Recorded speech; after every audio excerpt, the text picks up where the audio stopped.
Midi Info sur Al24 News. Merci de nous rejoindre pour cette nouvelle édition. Voici les titres. À l'occasion de la Journée internationale des droits des femmes, le président adresse une lettre aux femmes algériennes et réitère le rôle fondamental dans le processus d'édification de l'Algérie nouvelle. Le camp des réfugiés de Djinin est à nouveau victime d'incursions sionistes, mais aussi dans la bande de Gaza, où les forces d'occupation ont pris pour cible des agriculteurs. En Europe, 6e journée de mobilisation contre la réforme des retraites en France. Plus de 700 000 personnes réunies dans la capitale Paris. Sport football, c'est ce soir à l'Allianz Arena à Munich que le Paris Saint-Germain va défier le Bayern de Munich pour le compte du match retour des 8e de finale de la Ligue des Champions. Opération de rattrapage pour les Parisiens après la défaite à domicile au match aller.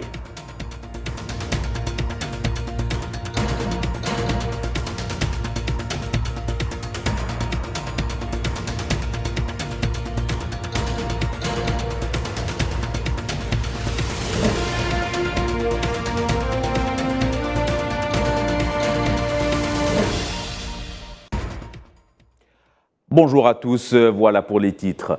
Le rôle fondamental de la femme algérienne dans le processus d'édification de la nouvelle Algérie, souligné par Abdelmadjid Tebboune dans un message à l'occasion de la Journée internationale des droits des femmes.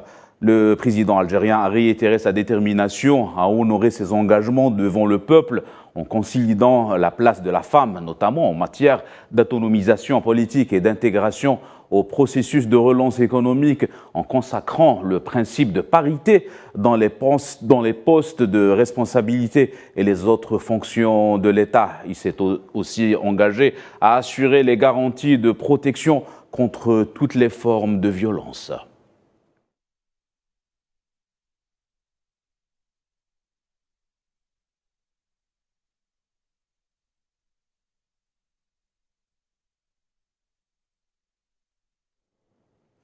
Et c'est en cérémonie officielle que le président de la République, Abdelmadjid Tebboune, va honorer les femmes algériennes à l'occasion de cette journée internationale des droits des femmes, célébrée dans le monde entier avant cette cérémonie. Avant cette cérémonie, le président adressait un message aux femmes algériennes.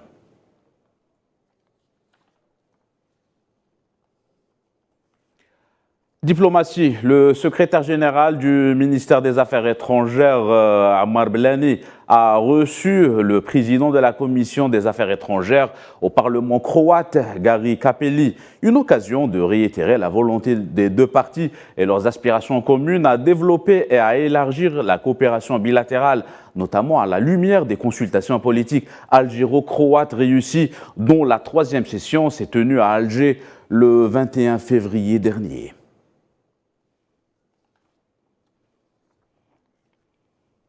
Actualité régionale, l'évasion de 4 terroristes de la prison centrale de Nouakchott et l'assassinat de 2 membres de la garde nationale posent des questions sur la situation sécuritaire en Mauritanie, qui n'avait plus connu d'attentats terroristes depuis 2011.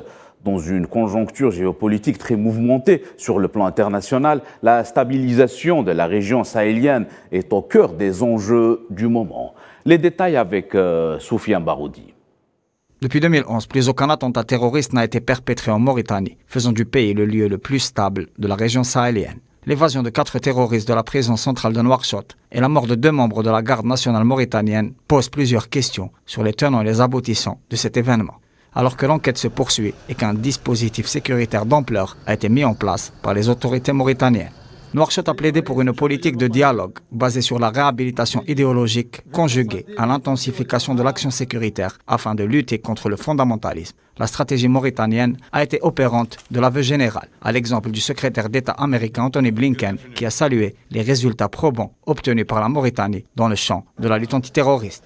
Contrairement aux autres pays de la région, où le phénomène terroriste est en nette recrudescence, notamment dans la zone des 3 frontières entre le Niger, le Burkina Faso et le Mali.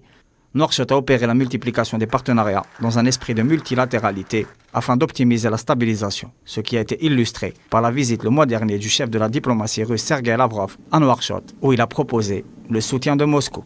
Pour rappel, la Mauritanie préside le G5 Sahel depuis la dernière réunion tenue en N'Djamena au Tchad. Beaucoup d'interrogations planent autour de l'efficience du G5 et de son avenir opérationnel, notamment après le départ de Bamako, qui a décidé de quitter ce cadre et de claquer la porte.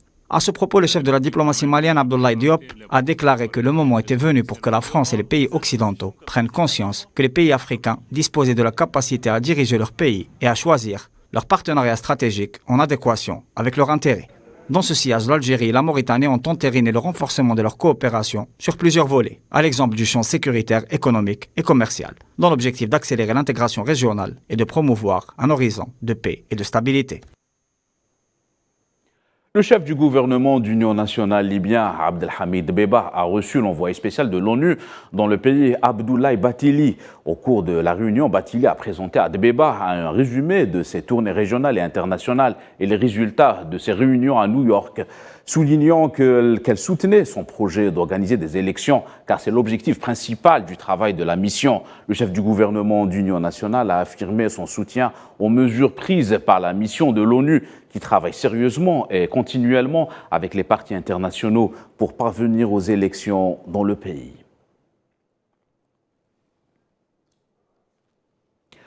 En Palestine, la tension reste palpable après la mort de 6 Palestiniens à Jenin.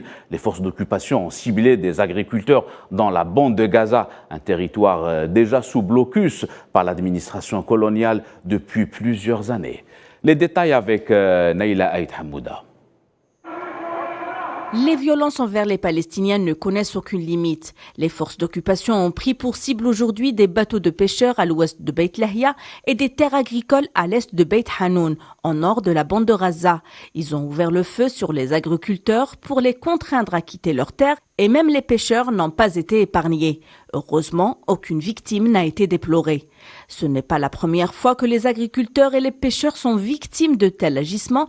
Pas moins de 4000 pêcheurs subissent régulièrement des attaques et des harcèlements des forces navales sionistes. Leur seul objectif, empêcher les Palestiniens de subvenir à leurs besoins et les étouffer dans une prison à ciel ouvert. L'entité sioniste poursuit sa politique de répression et d'agression à l'encontre du peuple palestinien. Les violences commises n'ont quasiment jamais cessé de croître, une politique qui se fait dans l'impunité la plus totale, malgré les sonnettes d'alarme tirées par de multiples ONG. D'ailleurs, le coordinateur spécial des Nations Unies pour le processus de paix au Moyen-Orient a condamné la violence des colons contre les Palestiniens. Selon lui, tous les civils doivent être protégés de la violence. Je suis profondément troublé par la poursuite de la violence et consterné par les attaques des colons sionistes contre les Palestiniens il y a 2 jours à Hawara, près de Naplouse.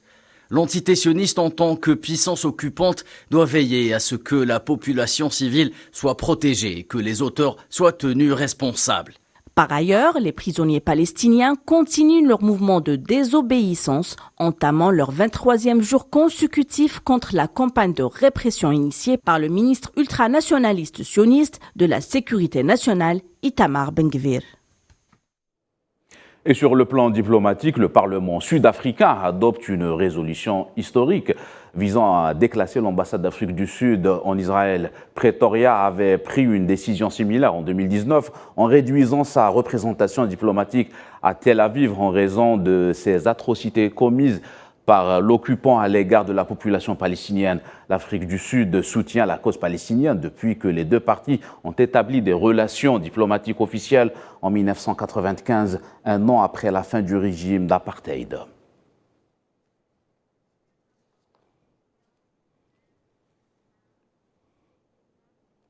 En France, les actions contre la réforme des retraites battent leur plein. Les manifestants paralysent l'Hexagone, les syndicats jouent leur va-tout pour faire abdiguer la réforme avant qu'elle soit adoptée par le Parlement dans quelques jours. Les détails avec Walid Ben Chaban. Les Français se mobilisent contre le projet de réforme du gouvernement qui prévoit de repousser l'âge de départ à la retraite à 64 ans. Les autorités ne l'entendent pas de cette oreille. Les gens en ont marre. Les gens en ont marre, les gens sont épuisés, les gens voient autour d'eux qu'il y a plein de collègues qui n'arrivent même pas à l'âge de retraite légal actuel. Donc comment espérer qu'ils aillent jusqu'à 64 ? Donc, puis nous c'est 64 et puis les années à venir, nos enfants ça sera quel âge ? 66 ? Enfin je pense que voilà, je pense qu'ils n'ont pas tout mesuré. Les syndicalistes jouent leur va-tout face à l'Élysée à quelques jours d'une probable adoption de la réforme des retraites dans les deux chambres du Parlement. Et bien justement, on va continuer de lui dire qu'il faut qu'il écoute, qu'il ouvre ses oreilles. Et c'est l'enjeu de la mobilisation d'aujourd'hui et de ce qu'on poursuivra à faire, ce qu'on va continuer à faire et qu'on décidera ce soir tous ensemble. Plusieurs actions de blocage ont eu lieu ce mardi pour paralyser l'activité de toutes les entreprises françaises.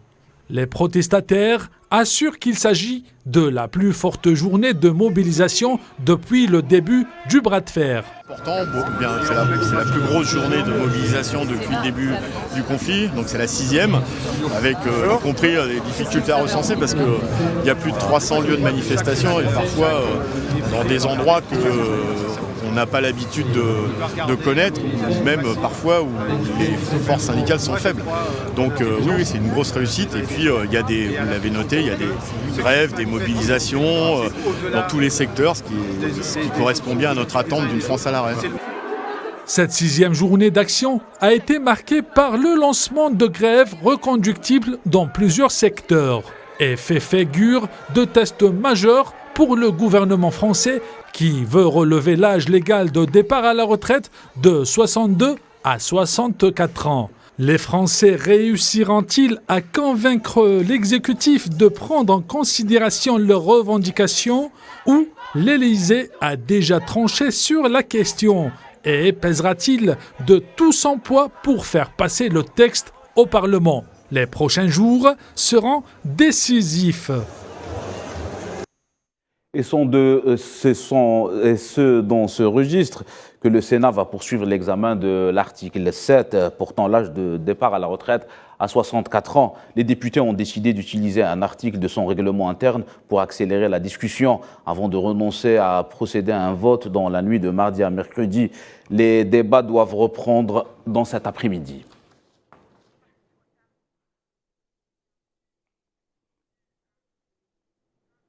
Sport football, c'est le rendez-vous de ce soir. Le Bayern de Munich contre le Paris Saint-Germain pour le compte des huitièmes de finale de la Ligue des champions européennes. Les Parisiens se sont inclinés au match aller face aux Bavarois par le score d'1-0. Le point avec Kherdin Batache. La passion des matchs couperets de la Ligue des champions UEFA est de retour cette semaine. L'Allianz Arena de Munich sera le théâtre d'un choc européen entre le Bayern de Munich et le Paris Saint-Germain pour le compte du match retour des huitièmes de finale. Une finale avant la lettre, opposant deux styles différents et deux institutions du football européen. Si pour les bookmakers, le Bayern qui a remporté la première manche sur la plus petite des marges après sa victoire 1-0 au Parc des Princes par favori de cette rencontre, c'est sans compter sur l'envie des Parisiens de renverser la table sur le cadre allemand de la compétition. La Champions League est toujours un objectif très élevé de la part du Paris Saint-Germain, cette volonté, cette détermination d'aller le plus loin possible à cette compétition-là. Mais voilà, aujourd'hui, on a ce tirage avec cette double confrontation contre le Bayern Munich. En dehors du résultat, il y aura surtout à avoir un comportement beaucoup plus agressif, beaucoup plus conquérant. Les coéquipiers de Lionel Messi devront composer son Neymar. Le Brésilien est blessé et forfait jusqu'à la fin de la saison. Mais avec un Kylian Mbappé qui a retrouvé toutes ses jambes et ses sensations après avoir manqué le match aller. Les hommes de Nagelsmann auront fort à faire pour tenter de stopper les assauts du Parisien. Ils ont d'ailleurs élaboré un plan pour ça. Il va aussi là où un attaquant doit aller. Ce n'est donc pas seulement joli, mais c'est aussi efficace. Et personnellement, j'aime ça. Oui, mais ce n'est pas non plus un secret maintenant. Je pense que le monde entier aime le regarder jouer au football. Cependant, pour demain, c'est comme si nous n'allions pas le regarder faire. Nous allons le perturber dans son jeu. Et je pense que si notre plan fonctionne, il ne s'amusera pas beaucoup demain. Le Bayern retrouve quant à lui un absent qui lui avait tant manqué en la personne de Sadio Mané. Sur le rectangle vert, le choc promet donc de tenir toutes ses promesses. Et nul doute que le spectacle sera au rendez-vous. Avis aux passionnés de ballon rond. Voilà, c'est la fin de cette édition. L'actualité continue sur Al 24 News.